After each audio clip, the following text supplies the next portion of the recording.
le royaume de Dieu est un royaume bien organisé, possédant ses propres structures de gouvernance et sa propre monnaie d'échange. Et cette monnaie est disponible, largement disponible à profusion et n'est pas falsifiable. Donc il faut en posséder l'authentique pour mener des échanges avec le divin, Dieu lui-même. Cette monnaie est constituée de pièces d'or et de trésors divins. Et il y a un service d'authentification, donc il faut en posséder l'authentique. Bon, définissons d'abord, qu'est-ce que la monnaie? La monnaie, c'est tout instrument qui permet les échanges sur un territoire bien précis, bien connu, bien délimité. Et pour le royaume de Dieu, la monnaie, c'est la foi. Et comme je te le dis toujours, ne t'attends jamais des choses très pompeuses, parce que c'est la simplicité à l'égard du Christ qui te sera bénéfique, selon la Bible. Donc, la foi est la monnaie d'échange du royaume des cieux. Et c'est par la foi qu'on obtient tout ce dont on a besoin de Dieu. Et tu dois la garder, persévérant avec cette foi dans le cœur. Donc, la foi est la monnaie. La Bible est la banque centrale chargée d'imprimer cette monnaie. Ton cœur est une banque d'échange, une banque de stockage. C'est ta banque à toi. Et Jésus-Christ est celui qui authentifie. Le chef du gouvernement de Céleste, c'est lui qui authentifie. Parce que c'est lui qui sonde les cœurs et les reins.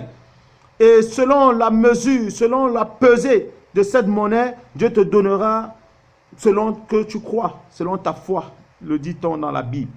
Donc maintenant, Jésus-Christ, dans une conversation, va jeter un peu une interrogation. Il va dire, le Fils de l'homme, quand il viendra, trouvera-t-il la foi sur la terre?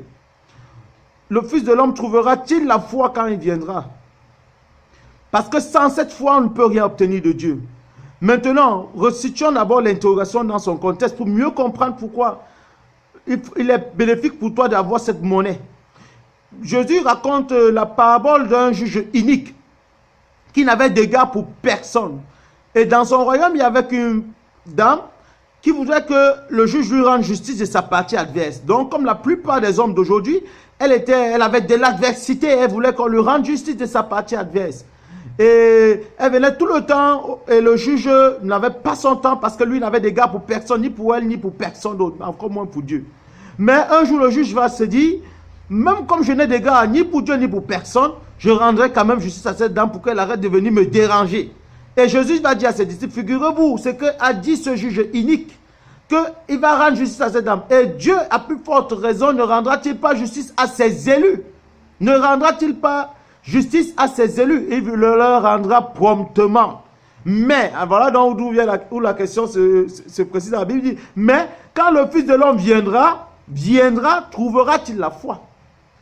Donc, il y a des élus, il y a des enfants de Dieu qui demandent des choses à Dieu par la foi.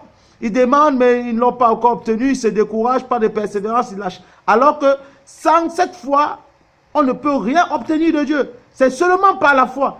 C'est pour ça que Jésus demande, mais le Fils de l'homme, quand il viendra rendre justice, trouvera-t-il la foi? Donc, il ne faut pas tomber dans ce que j'appelle souvent l'erreur de Zacharie. L'erreur de Zacharie, c'est que quand l'exaucement de Zacharie arrive, il a oublié son sujet de prière. Pour lui-même, c'est mieux, parce que lui, il avait juste oublié son sujet de prière, il avait gardé la foi. Mais plusieurs auront à la fois oublié leur sujet de prière et auront aussi perdu la foi. Ce sera une erreur fatale pour eux, parce qu'ils ne posséderont jamais ce qu'ils attendent de Dieu. Si tu attends quelque chose de Dieu, tu dois fixer la chose.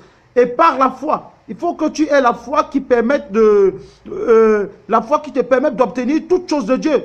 Et tu la gardes permanente pour que le moment où le Jésus viendra pour te donner la chose, qu'il retrouve cette monnaie aussi disponible dans ta banque de stockage, dans ton cœur. Parce que la Bible dit de plusieurs façons, tu verras ça dans la description de la vidéo, de plusieurs façons que ton cœur c'est là-bas que le trésor est. C'est-à-dire ton cœur est ta banque pour garder cette foi. Et que tu dois garder ton cœur plus que toute autre chose. Il faut faire gaffe. Il n'y a pas possibilité de falsifier cela. Parce qu'il faut en avoir une foi authentique. Puisque on dit Jésus-Christ sonde les cœurs et les reins.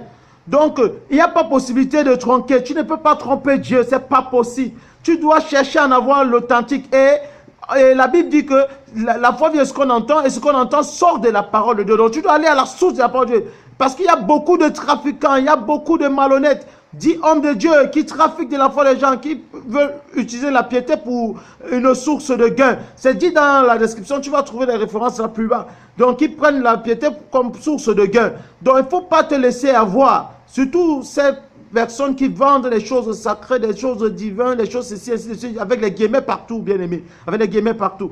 Parce que il faut en avoir d'authentique pour espérer bénéficier de Dieu, de quoi que ce soit. Parce que comme on l'a dit, avec la monnaie, la foi, tu peux obtenir de Dieu tout ce que tu veux, tout ce que tu souhaites, tout ce qui t'est important. Premièrement, ton salut, le salut de ton âme par Christ. Ensuite, ta sanctification et même tout ce dont tu as besoin pour avoir une vie paisible. Et toi et tes proches sur cette terre.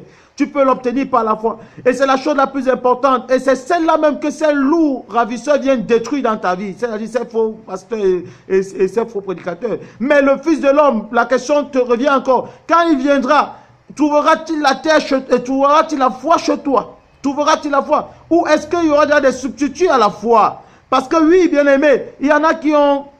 La foi est morte chez elles et ils utilisent maintenant, c'est leur conjointe qui est leur foi, leurs enfants qui sont leur foi, leur docteur, leur médecin, leur météo, leur horoscope, ainsi de suite. Mais Dieu n'existe plus. La foi en Dieu n'existe plus.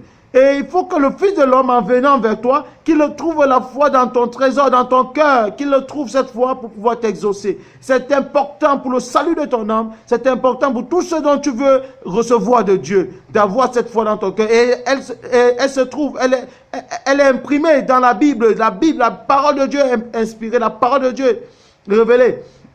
Donne cette foi à profusion. Tu peux en avoir autant que tu veux. Si ta situation est pénible, cette femme avec de l'adversité, c'est ce que la Bible dit, elle avait de l'adversité, mais elle est restée constante, elle a persévéré. Toi, tu dois aussi persévérer. Aller dans la parole, trouver des éléments pour te permettre de t'accrocher, de demeurer. Et ceci dans toute la simplicité, parce qu'il y a des vendeurs d'illusions. Il ne faut pas te faire avoir, bien aimé. Il ne faut pas te faire avoir. Que le Seigneur Jésus-Christ te donne d'avoir toujours cette monnaie d'échange. Dans le royaume de Dieu, il est impossible d'être agréable à Dieu si l'on ne l'a pas. Que Dieu te bénisse au nom de Jésus. Amen.